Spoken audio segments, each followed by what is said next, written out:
Tout ce que tu vois autour de toi, ton téléphone, l'air que tu respires, même toi, tout ça est fait de minuscules briques invisibles à l'œil nu. Ces briques, ce sont des atomes. Et aujourd'hui, on va découvrir ensemble comment ils s'assemblent pour former absolument tout ce qui existe. L'atome est la plus petite particule de matière qui conserve les propriétés d'un élément chimique. Il est tellement petit qu'on ne peut pas le voir, même avec un microscope ordinaire. Pour te donner une idée, si tu alignais 10 millions d'atomes côte à côte, tu obtiendrais seulement 1 mm.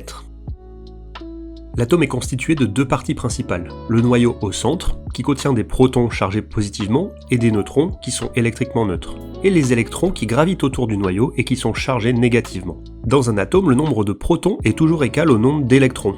C'est pour ça que l'atome est électriquement neutre. Les charges positives et négatives s'équilibrent. Chaque élément chimique possède un numéro atomique, noté Z. Ce numéro correspond au nombre de protons présents dans le noyau de l'atome. Dans un atome neutre, le nombre d'électrons est égal au nombre de protons.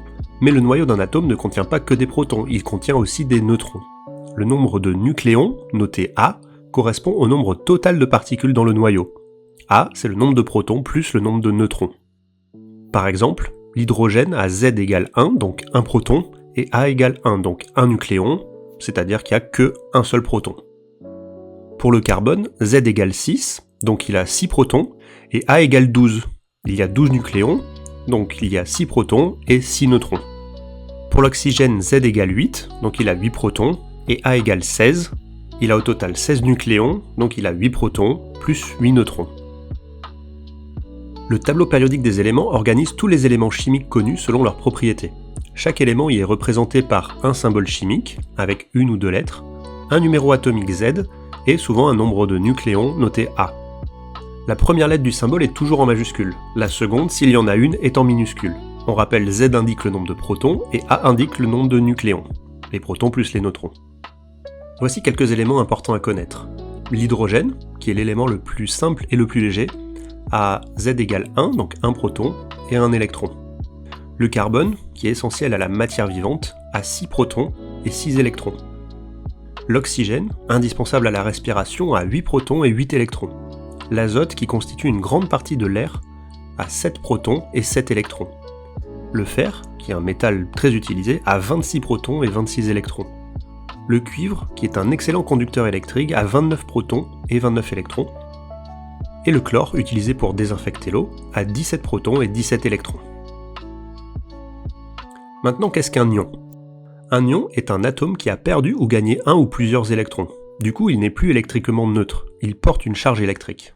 Le cation est un ion positif, il se forme quand un atome perd un ou plusieurs électrons. Comme il y a maintenant plus de protons positifs que d'électrons négatifs, la charge globale devient positive. Par exemple, le sodium Na possède 11 protons et 11 électrons, donc 11 charges positives et 11 charges négatives. Lorsque l'atome perd un électron, il devient électriquement déséquilibré, avec 11 protons et seulement 10 électrons. Il a plus de charge positive, il devient Na+, long sodium.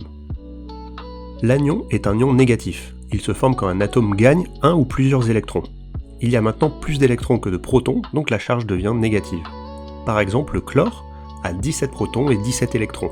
Quand il gagne un électron, il y a plus de charge négative. Il devient l'ion chlorure, Cl-. Mais du coup, on peut se demander, peut-on avoir n'importe quel ion ? Non. Un atome cherche toujours à être le plus stable possible. Pour le sodium, il devient stable lorsqu'il perd un électron, en devenant Na+. Perdre un deuxième électron serait beaucoup trop difficile. C'est pour cela que Na- ou Na2+ n'existe pas en chimie courante. Tu dois mémoriser quelques ions essentiels pour le brevet. Parmi les cations, l'ion sodium, Na+, l'ion cuivre, Cu2+, et les ions fer, Fe2+, et Fe3+, ainsi que l'hydrogène, H+. Pour les anions, retiens l'ion chlorure, Cl-, l'ion hydroxyde, OH-, et l'ion sulfate, SO4, 2-. Pour se souvenir que les cations sont positifs, tu peux te souvenir que dans cation, il y a plus de lettres que dans anion, donc c'est plus.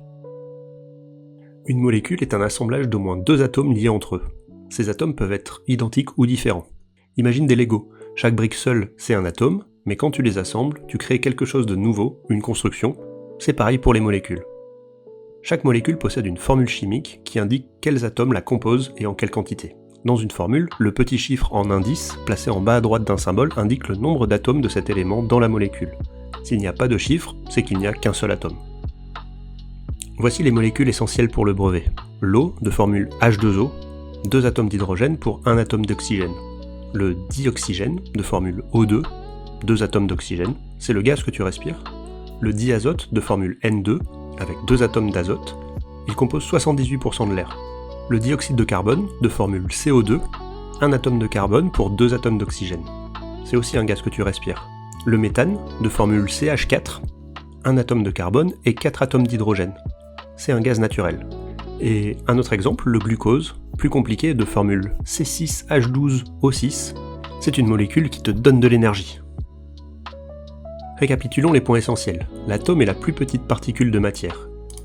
Il est composé d'un noyau avec des protons positifs et des neutrons, et des électrons négatifs qui tournent autour. L'atome est toujours électriquement neutre. L'ion est un atome qui a gagné ou perdu des électrons. Un cation est positif, il a perdu des électrons, un anion est négatif, il a gagné des électrons. La molécule est un assemblage d'atomes liés entre eux. Sa formule chimique indique la nature et le nombre de chaque type d'atome. Voilà, tu connais maintenant les bases de la chimie, les atomes, les ions et les molécules. Ces notions sont fondamentales. N'hésite pas à mettre un like si cette vidéo t'a aidé et pose tes questions dans les commentaires, j'y répondrai avec plaisir. Abonne-toi à la chaîne pour ne pas rater les prochaines vidéos.